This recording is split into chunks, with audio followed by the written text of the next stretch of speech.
Everyone, welcome to study IQ। मेरा नाम है जास्मीन और आज हर रोज की तरह हम क्या सीखेंगे? Critical reasoning. If you remember, कल हमने स्टार्ट किया है एक टॉपिक जिसका नाम है types of questions. If you remember, हमने कल बात करी थी डीपली कि कैसे हम कंक्लूजन ड्रॉ कर सकते हैं और एक पैसेज को कैसे समझना चाहिए। हमारी इस वीडियो सीरीज का यही मोटिव है कि जितने भी टाइप ऑफ क्वेश्चंस है क्रिटिकल रीजनिंग में, आपको वो सारे इन डिटेल समझ में आ जाए, उनका right approach, right methodology, step by step क्या करना चाहिए, क्या नहीं करना चाहिए। और अभी जो हम टॉपिक कवर कर रहे हैं वो है कि कंक्लूजन्स या इन्फरेंसेस कैसे ड्रॉ करते हैं। जो भी हमारे क्वेश्चंस होते हैं जिनमें हमसे पूछा जाता है कि what do you infer from the passage, इनका करना क्या होता है और कैसे इनके राइट ऑप्शन को सिलेक्ट करना होता है, क्योंकि ये बहुत ही ज्यादा रिपीटेटिव है, ये तो हमें पता है, करेक्ट। तो चलिए आइए सॉल्व करते हैं इस हमारी प्रॉब्लम को once in for all. But before that, if you are a CLAT or any other law aspirant, you must be practicing daily. If you're struggling to find resources, you can get them easily on our Telegram channel. आप हमें वहाँ पर join कर सकते हैं। इसके अलावा अगर आपका कोई भी और सवाल है, concern है, you can reach out to me directly on my Instagram or Telegram handle. I'll try my best to answer as soon as I can. अगर आप ढूंढ रहे हैं एक वन स्टॉप सोल्यूशन जहां पर आपको सारी मेंटोरशिप, रिसोर्सेज, सब कुछ मिल जाए, रेडीली अवेलेबल हो जाए, तो आपको ज्वाइन करना चाहिए हमारा पेड बैच, जहां पर आपको हर वो चीज जो भी आपके लिए इंपॉर्टेंट है as a law entrance aspirant, आपको वो प्रोवाइड कर दी जाएगी।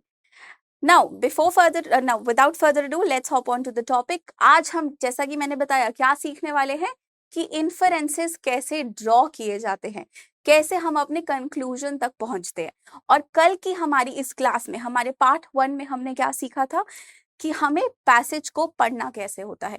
यू मस्ट बी वंडरिंग कि मैम आप हर वीडियो में बात करते हो कि पैसेज सबसे पहले समझना इंपॉर्टेंट है, कि हमारा जो असेसर है, राइटर है, वो बोल क्या रहा है। We need to understand the passage, correct. लेकिन हमें समझना क्या होता है पैसेज में, कैसे रीड करना चाहिए। तो ये प्रॉब्लम हमने कल सॉल्व कर दी है। We read one passage together, लेकिन हम फिर से इसको पढ़ेंगे, फिर से अंडरस्टैंड करेंगे कि किस तरीके से हमें हमारे पैसेज को समझना चाहिए। We need to first understand the passage. एक बार पैसेज समझ में आ जाए तो उसके बाद ही हम हमारे स्टेप 2 पर जा पाएंगे। अगर आपने वो वीडियो नहीं देखी है, go back, watch the part 1 of this series. Now step 2, next हमें क्या करना होता है? नेक्स्ट हमें ढूंढना होती है दो चीजें। सबसे पहला है प्रीमाइस और फिर है कंक्लूजन। अब ये प्रीमाइस और कंक्लूजन सुने तो हमने बहुत बार है, लेकिन समझ में नहीं आता कि होते क्या है। तो प्रीमाइस और कंक्लूजन का डिफरेंस समझना इंपॉर्टेंट है, उन्हें पहचानना इंपॉर्टेंट है, क्योंकि इन दोनों के रिलेशनशिप की वजह से ही हम अपने इन्फरेंस तक पहुंच पाते हैं, कंक्लूजन तक पहुंच पाते हैं। ठीक है, सबसे पहले प्रीमाइस होते हैं हमारे फैक्ट्स, कुछ ऐसी चीजें जो स्टेट कर दी गई है हमारे पैराग्राफ में, विच आर फैक्ट्स। कंक्लूजन होते हैं व्हाट द ऑथर इज इन्फरिंग, मतलब इन्फरेंस और कंक्लूजन सेम होते हैं, तो कंफ्यूज नहीं होना है। चाहे वो इन्फरेंस बोले, कंक्लूजन बोले, मतलब सेम है। लेकिन प्रीमाइस अलग होता है। प्रीमाइस क्या होता है? Premises are facts. यूजुअली जो हमारे कंक्लूजन होते हैं वो किस पे बेस्ड होते हैं? प्रीमाइस पर बेस्ड होते हैं। सारे कंक्लूजन प्रीमाइस पर बेस्ड होते हैं, उसके बिना हम अपने कंक्लूजन तक नहीं पहुंच सकते। ठीक है, premises provides the basis of conclusion। हमारे को अगर कंक्लूजन पे आना है तो हमें क्या पता होना जरूरी है कि हमारे पैसेज में प्रीमाइस क्या है। हम इसको समझते हैं कि कैसे आइडेंटिफाई करना होता है, लेकिन पहले समझ लेते हैं कि प्रीमाइस का मतलब क्या है। ठीक है, most critical reasoning questions have a premise and a conclusion. ज्यादातर हर क्रिटिकल रीजनिंग क्वेश्चन में आपको एक प्रीमाइस और एक कंक्लूजन मिलेगा ही मिलेगा।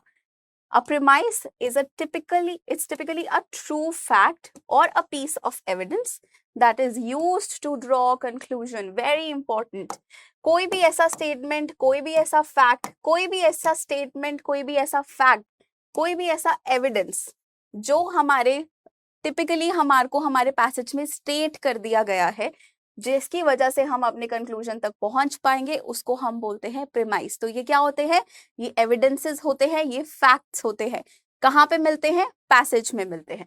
The conclusion is typically a claim. लेकिन कंक्लूजन क्या होता है? एक क्लेम होता है, प्रिडिक्शन होती है, प्लान ऑफ एक्शन होता है। किसको फॉलो करता है? ये प्रीमाइस को फॉलो करता है। ठीक है, अब हम इसको आइडेंटिफाई करना सीखते हैं। हमने सीख तो लिया कि प्रीमाइस क्या होता है, कोई भी ऐसा फैक्ट या एविडेंस जिसके बेसिस पर हम कंक्लूजन ड्रॉ कर सके, लेकिन इसको आइडेंटिफाई कैसे करते हैं, चलो साथ में सीखते हैं। Now you have this piece of information. Let's read it together. Many students in a certain high school report that listening to music while studying helps them to better retain information on exams. In response to these reports, the high school will institute a new policy following students to listen to music during study periods in the hope that they will perform better academically. वो बोल रहे हैं कि बहुत सारे ऐसे students हैं किसी एक हाई स्कूल के, किसी भी एक हाई स्कूल के, जिन्होंने बोला है कि म्यूजिक सुनते टाइम, पढ़ते टाइम म्यूजिक सुने अगर वो, तो वो इंफॉर्मेशन जो है लंबे समय तक याद कर पाते हैं। रिटेन का मतलब होता है याद कर पाना। तो they are able to remember things better if they are listening to music while studying. पढ़ते समय अगर वो म्यूजिक को सुनते हैं, जिसकी वजह से क्या हुआ, in response the high school will institute a new policy, जिसकी वजह से वो एक न्यू पॉलिसी लेकर आया जिसमें स्टूडेंट्स को अलाउ कर दिया कि वो स्टडी पीरियड्स में क्या कर सके, म्यूजिक को सुन सके। होप किया उन्होंने कि अगर ये सच है तो let them listen to music. क्या हो जाएगा, बेटर रिटेन कर पाएंगे इंफॉर्मेशन, बेटर रिटेन कर पाएंगे जो भी उनको पढ़ाया जा रहा है। करेक्ट। चलो अब इसमें what do you think the premise was? Premise क्या है इसका, फैक्ट क्या है, फैक्ट या एविडेंस क्या है, किसके बारे में बात हुई? एक ऐसी रिपोर्ट के बारे में जो हमें क्या बता रहा है कि स्टूडेंट्स ने बोला if they listen to music they are better able to retain information. Correct. तो ये हो गया हमारा फैक्ट, ये हो गया हमारा premise. Very good. So the premise here is listening to music helps many students better retain information.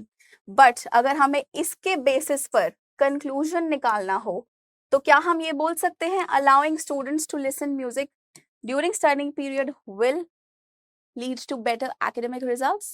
यही कंक्लूजन तो किसने निकाला था, पैसेज ने, क्योंकि हमारे को पता चल गया कि फैक्ट क्या है, फैक्ट ये है कि वो याद कर पा रहे हैं, तो हमने ये कंक्लूजन निकाल लिया कि सुनने देते हैं। right? Let them listen to music so that they are better able to retain information, ताकि वो अच्छे से याद कर पाए। तो प्रीमाइस था हमारा फैक्ट जिसके बेसिस पर हमने कंक्लूजन निकाला। यही डिफरेंस होता है एक प्रीमाइस में और एक कंक्लूजन में। Now there is one thing which is also very important, critical reasoning argument में सिर्फ एक सिंगल प्रीमाइस नहीं होता, आपको अपने पैसेज में मल्टीपल ऐसे फैक्ट्स मिल जाएंगे जिनके बेसिस पर आप कंक्लूजन ड्रॉ कर पाओगे, और आगे जाकर आपको उनके काउंटर आर्ग्यूमेंट्स भी दिखेंगे। काउंटर आर्ग्यूमेंट्स का मतलब क्या होता है, जो उनके अगेंस्ट आपको बोलेंगे कि नहीं this is not true, this is true, right. तो हमें क्या करना है, हमें ध्यान से पैसेज पढ़ते टाइम वो सारे फैक्ट्स, उन सारे एविडेंसेस को मार्क कर लेना है, ताकि अगर हम जब क्वेश्चन अटेम्प्ट करें हमें याद आ जाए that this was something that I read and this is certainly a piece of information, this is an evidence that I can later use to draw conclusions, and that's the difference between premise and a conclusion. I hope कि यहाँ तक आपको steps समझ में आ गए हैं। सबसे पहले draw a conclusion में हमने क्या किया, पैसेज को रीड करना समझा कि कैसे रीड करते हैं। Then what we did today, आज हमने स्टेप 2 पढ़ा जिसमें हमने पढ़ा कि प्रीमाइस क्या होता है, कंक्लूजन क्या होता है, प्रीमाइस को कैसे पहचानते हैं, कंक्लूजन कैसे ड्रॉ करते हैं। Now in the next following videos we will continue to understand कि इन्फरेंसेस और कंक्लूजन कैसे ड्रॉ किए जाते हैं।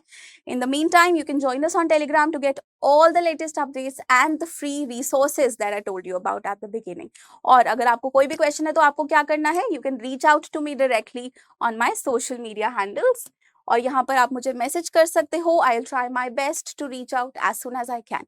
Till then, keep practicing. All the very best. Take care of your health in the meantime, and I'll see you in the next video. Bye-bye.